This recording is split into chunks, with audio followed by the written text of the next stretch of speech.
Hey everyone, and welcome back. Today, I want to talk about an idea that really made me think, an idea I believe is not just important, but absolutely foundational to how we navigate our entire lives. It's an idea that, once truly grasped, has the power to shift your perspective on everything, from your career path to your personal happiness. Now, I've seen a lot of lives, from my own journey to those of people close to me, and even countless stories shared through emails and comments. And through all of that, one thing has become undeniably clear. There's one word, one single concept, that nearly 100% of us need to first understand, then truly comprehend, and finally master in its application. It's a lifelong lesson, crucial whether you're young or old, starting out or well into your journey. This isn't just my opinion, it's a perspective forged from observing the ebb and flow of human endeavour. So, what is this incredibly powerful word? I'm going to challenge you a little bit first, just like our original host loves to do. Let's think about it in the context of investing.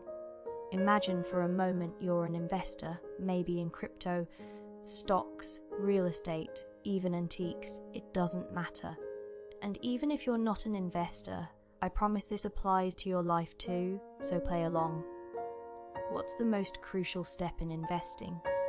Most people, when asked, would probably say buying, right? Or maybe selling.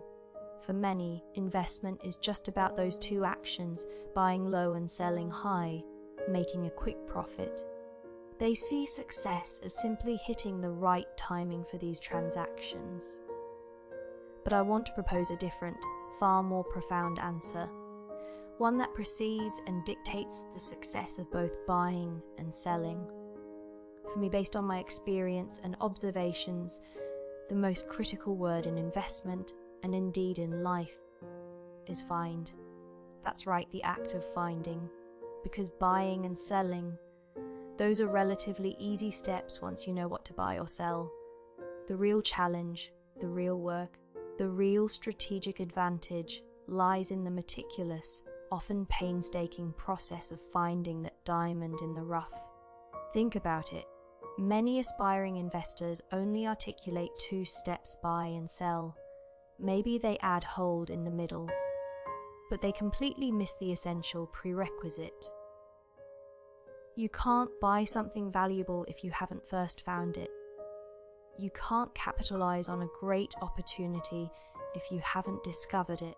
The finding step is where the true value is created long before any money changes hands. Consider the stock market. Countless companies exist, but to truly succeed, you need to find that specific stock that meets your criteria, one with strong growth potential, solid fundamentals, and a compelling story. This isn't about luck. It's about deep research, tireless analysis, and a relentless commitment to searching. Sometimes you have to search until your eyes water, as the original text vividly puts it, before you uncover that hidden gem. The same principle applies to real estate. Land is abundant, but where is the right plot? Which location offers the best value? Guaranteed appreciation, excellent infrastructure, essential amenities, and a stable community. Which property allows you to truly sleep soundly, knowing your investment is secure and likely to grow? Answering these questions requires an immense amount of time, effort, and dedication spent on actively finding. It's a daily endeavor, sometimes seemingly endless, sometimes feeling like a search in vain, but it is unequivocally the most critical phase. Only after this rigorous search do you arrive at the point of buying and eventually selling. So, the word I believe we all need to deeply understand and master is find. It's not just a word, it's a profound call to action. From childhood to old age, in every facet of our existence, our careers, our personal happiness, our relationships, the process of finding is paramount. It's the constant, unavoidable journey of seeking out solutions, opportunities, meaning, and connection. And yet, tragically, I've observed two common pitfalls that hold many people back from embracing the power of finding. The first is a profound underestimation of its importance. Many simply don't recognize how crucial the act of searching truly is. They see it as trivial or secondary. But even more disheartening is the second pitfall, the tendency to elevate finding into something spiritual, akin to fate or destiny. They wait for things to be poured down to them, believing that if something is meant to be, it will simply appear. They passively surrender their agency in the pursuit of what truly matters, leaving the most vital step of their lives to chance. This passive approach is a tremendous disservice to ourselves, because true finding is rarely about luck or divine intervention. It's about proactive engagement, disciplined inquiry, and an unwavering commitment to the search. It's a skill, a mindset, and a lifelong practice that deserves our utmost attention. The truly profound takeaway here is that success, fulfillment, and discovery are not stumbled upon. They are found. They are the direct result of a dedicated, intentional, and often arduous process of seeking. To neglect this truth is to abdicate control over your own destiny. So, let's all commit to becoming masterful seekers, actively and intentionally finding the paths, opportunities, and truths that will shape our lives. Continuing our conversation about smart investment, let's zero in on what I consider the absolute most crucial step, effective searching, or what I like to call finding. If you don't know how to find opportunities, truly find them, then honestly, you shouldn't be investing. Without this skill, you're essentially just taking shots in the dark. Think about it. Have you ever looked at a stock chart, seen a company's price going up, and thought, "Oh, that looks good, maybe I should buy"? Or perhaps you see a stock climbing today and wonder if it'll keep going tomorrow, so you jump in. If you buy based on that kind of impulse, any gains you make are purely luck. And if the price drops, well, that's just as normal. The problem is, you have no real reason for your purchase, no formula, no systematic approach to actually find what you're looking for. The truth is, effective finding is incredibly difficult, and it's a job we have to do. It's not some free insight that just falls into our lap. So, how do we actually find effectively in the world of investment? Let's get into some practical, yet easy to understand techniques. While I'll simplify it here for those who want to dive deeper, there are tons of resources out there for self-study to find suitable stocks. You first need clear criteria. My own search formula, frankly, is quite straightforward. First, the company needs to operate in an industry that you can genuinely imagine remaining relevant and useful 5, even 10 years from now. This isn't about chasing fleeting trends. It's about identifying enduring value. Second, and this is non-negotiable, you absolutely must read the financial reports of these companies. And I'm not talking about just 1 year's report, you need to look at multiple years. What's more, you shouldn't just read the reports for the company you like, but also for its competitors. It's funny how often this happens. You might start out really liking a particular company, but after digging through their financials, you realize you're not so keen anymore. Then you look at their competitors' reports, and suddenly you think, wait a minute, that company looks much stronger! And just like that, your target shifts. So yes, you will have to read financial reports. Now, don't let financial reports intimidate you. People within the industry, even those new to it, find financial reports to be a standard, learnable tool. It's like basic music theory if you're involved in music. You learn your do re miss, your quarter notes, your dotted halves. These are simply the fundamentals. If you're genuinely interested in investing, you will learn this. It's not as hard as it seems to an outsider. It's a foundational step you absolutely must master. My point here is simple. To effectively find, you have to know how to read these reports and understand the ins and outs of a company's finances. I'm talking about the basics here, so much so that professional investors might even chuckle at how fundamental this sounds. But I'm choosing to lay it out in the simplest terms for you. Once you've read the financial reports and identified a company with strong financial health, that's when you move on to other aspects. Now, you start looking at the people who are actually running the company. This part is truly challenging and often requires a bit of detective work.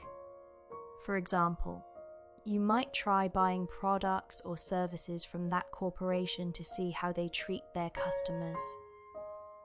Do they seem passionate and dedicated? You'll also need to research the directors and key executives to assess their integrity and vision. After all, a company is ultimately steered by human beings. We need to check if these individuals are truly committed and ethical before we commit our capital to them. Finally, you consider broader macroeconomic factors. After all this sifting and scrutinizing, sometimes for an entire year, you might only identify a handful of genuinely compelling companies. But here's the payoff. Once you do invest, the likelihood of being satisfied with your decision is incredibly high. I'm not even talking about guaranteed profit here, but the sense of contentment and confidence in your choice will be immense. That's why I believe the finding step is so crucial. Now here's another truth. Sometimes you find a company you're absolutely thrilled with. You calculate its total value, tangible assets, intangible assets, future potential, everything it possesses. You bundle it all up and divide it by the number of shares. You might determine that the fair value for a share of this fantastic company is, say, $50. You love it, you've done all your homework, but then you look at the market and it's currently trading at a $7. What do? You can't buy it, right? The core principle of smart investing is to buy at a bargain. You want to find an uncut gem, something whose market price is significantly cheaper, perhaps 20% to 30% below its true intrinsic value. So if I calculate a company's true value to be $50 a share, I would only consider buying it if the market price drops to around $30 or $40. Do you see what I mean? If the market is listing it at $70, then even I wouldn't dare touch it. So, it's very common to find amazing businesses that you're incredibly satisfied with, but you still can't buy them. That's when you have to sit back and wait. Sometimes, you might wait 1 or even 2 years for the price to fall to your target. This is why having strong finding capabilities is so powerful. When the market goes down, many traders panic and get scared. But for those of us who have already identified and researched these great companies, who've loved them for a long time, a market dip is actually cause for celebration. We're thrilled, and we jump in immediately. You only get to feel that kind of confidence if you have the ability to truly find. Otherwise, you're just following the crowd, and believe me, that's a risky game to play. When it comes to something like investing, the real game, the real challenge, isn't in pulling the trigger and buying something. Oh no, that's the easy part. The truly fundamental, painstaking work is in the finding. It's about searching, digging deep to unearth that hidden gem, that undervalued product that's perhaps worth $10 but you can snag for $7. That process of finding, of meticulous research, of knowing when to strike, that's everything. I'm telling you, sometimes, out of 12 months in a year, 10 of those months are spent just looking.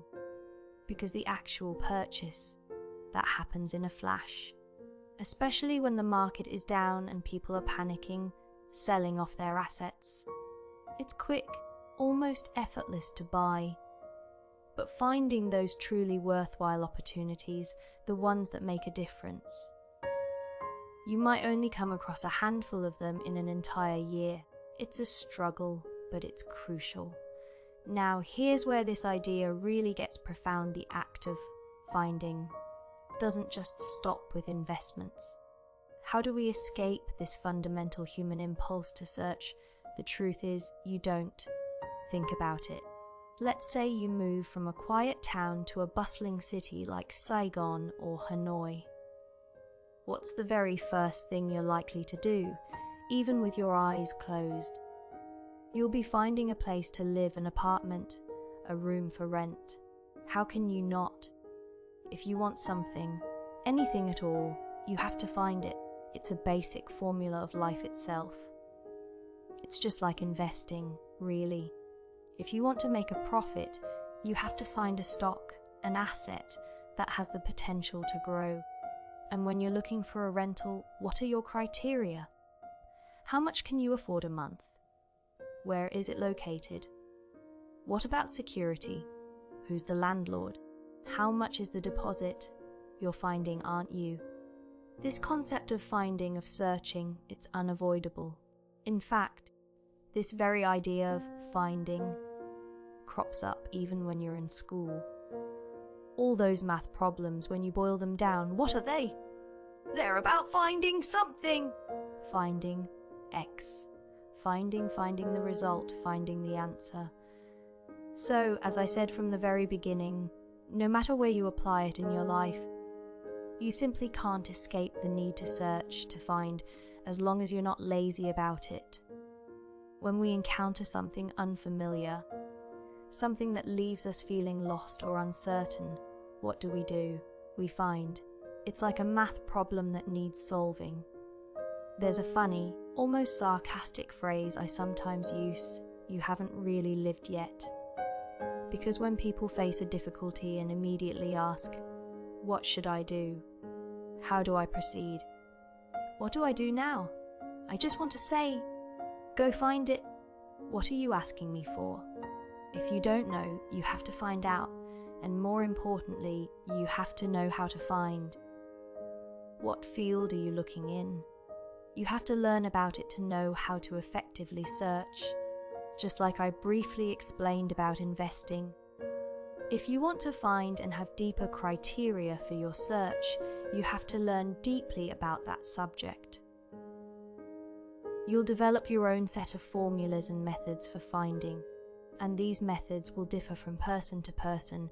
There's no single, universal way. While some things might overlap, fundamentally, our search criteria are unique. The criteria for finding a rental house are different for everyone, right? A math problem can have many solutions, not just one. So, you absolutely must embrace this mindset of finding. Because if you encounter a problem with no clear answer and you just stop, you don't even try to find a solution. Honestly, that's a terrible attitude to have towards life. If you're stuck, you have to go find a way out. Life throws you a clear challenge and you just give up because you don't immediately see the answer. That's like living without any sense of responsibility, especially to yourself. It's truly irresponsible. Now let's talk about something even bigger. It's a topic I've discussed many times, but I keep hearing people ask about it: passion. What do I like? What am I passionate about? People ask this constantly, year after year, sometimes for a decade, and they're still asking. And what's truly funny, truly laughable, is that many of you expect someone else to give you the answer. You want someone else to provide the answer to your life. How absurd is that? You have to understand that only you can give yourself that answer. And please remember this: answers are not free. I've said this before, and I'll say it again: answers are not free. Don't live your life expecting some kind of spiritual revelation, like, I should just naturally know what I like when I grow up. No, you won't, unless you are incredibly lucky, 1 in a million. For everyone else, you have to go find it. I'll repeat that phrase one more time. Answers are not free. They are not free at all. So go find them. What do you like?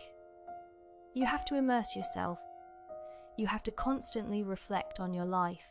Maybe you contemplate deeply like I do. Maybe you try various activities. You study, you challenge yourself, you dive in, you go find. The key is always finding. And here's the kicker, the truly ridiculous part. Why can you spend days, even weeks, meticulously finding a rental home, a place to eat and sleep, but you won't dedicate that same amount of time to finding your own inclinations, your passions? What kind of laziness is that? You want to eat at a good restaurant, so you might spend hours searching on Google, on food apps, on maps, meticulously finding a place, checking reviews, finding one that's been checked into by others. You search and search and search. Yet, you're unwilling to invest that time to find out what you like, what you're passionate about, what you want to do with your life. Why won't you dedicate that time to these things? It's strange, isn't it? Do you see how peculiar that is? But who ultimately bears the consequences of that strange behavior? You do, and in the end, it's also you who complains, "Oh, I don't know what I like." When I meet people like that, I always ask, have you found it yet? Have you truly searched? And invariably they'll say, I've searched everywhere. I haven't found anything. I know myself too well. But did you really search? How many hours a day did you dedicate to it? For how many months? Tell me, specifically. How did you search each day? Honestly, if I press them for details, they usually can't answer. You didn't actually search. You just said you searched to feel better about yourself, to feel less guilty. But you didn't truly commit to the finding. You know, life truly rewards those who actively seek. Many problems out there are far bigger than we imagine, and people often spend months, even years, diligently searching, and they do find what they're looking for. It just shows that we sometimes need to pay a little more attention, a little more effort.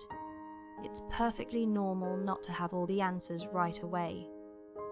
Feeling stuck, confused, or just generally unsure about things, these are all normal parts of the journey. And guess what else is normal? Going out there and seeking those answers. It's always been this way. Don't fall for the trap of thinking, oh, if I need something, I'll just instinctively know it. That's rarely the case. So many things in life require active exploration and searching. They are not innate talents we're simply born with. It's fascinating how many powerful words revolve around the idea of seeking. There's tem-kem, which means to search or to look for something, a truly fundamental concept. Then there's tumsha, to find a way to discover a solution. When you're stuck, what do? You tumkush, right? It's the same in your professional life.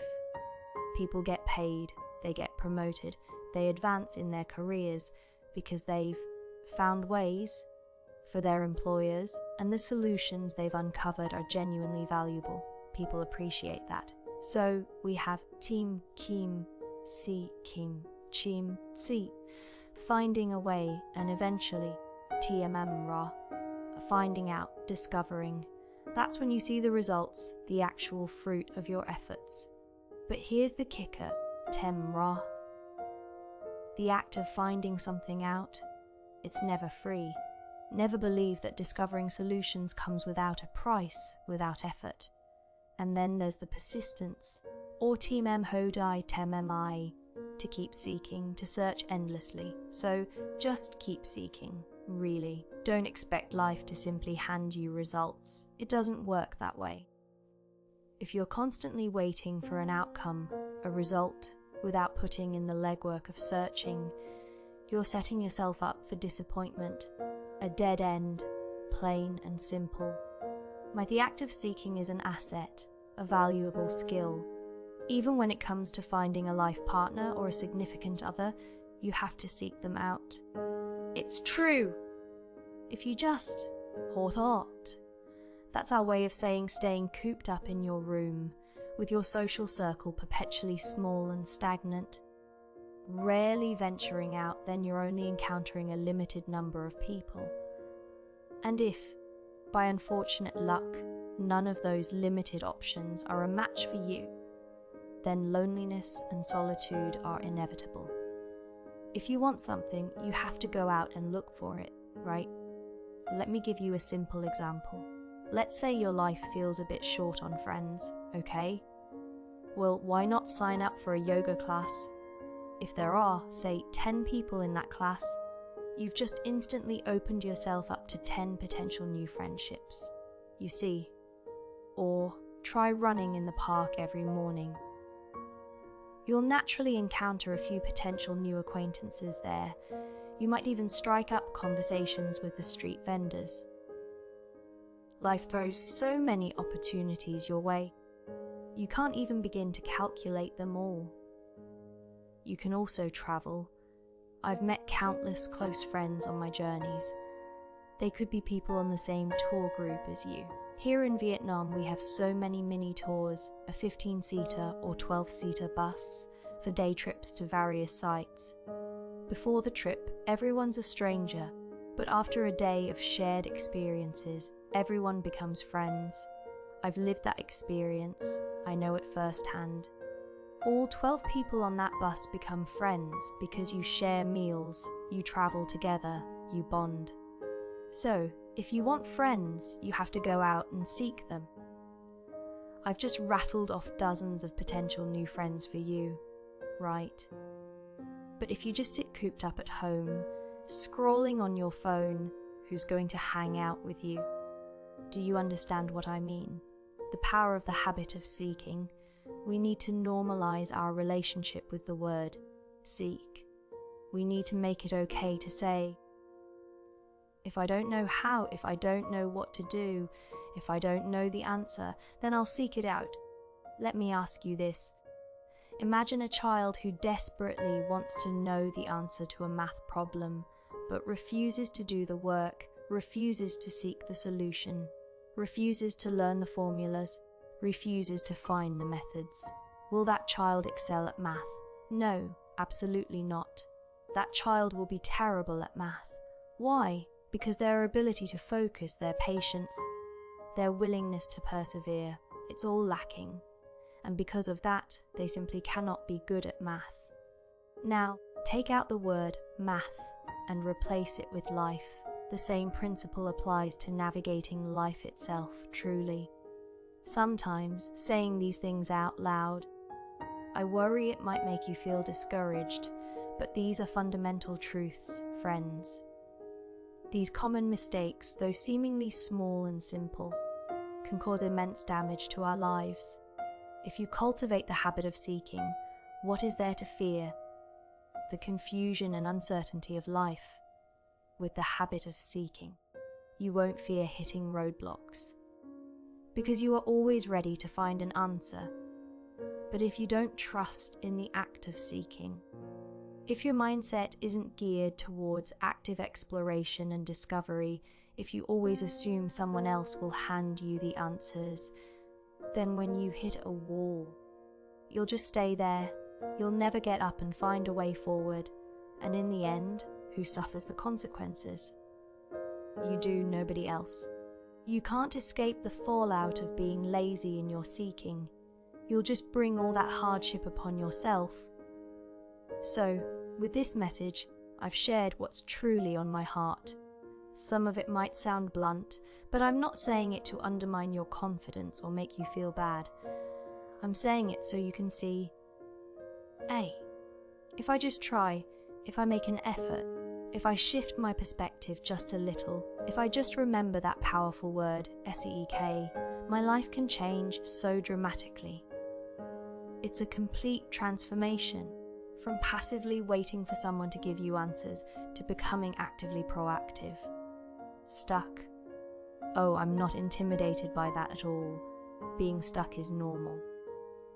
My life has been full of roadblocks, but the difference is I know how to seek, and I am ready to seek.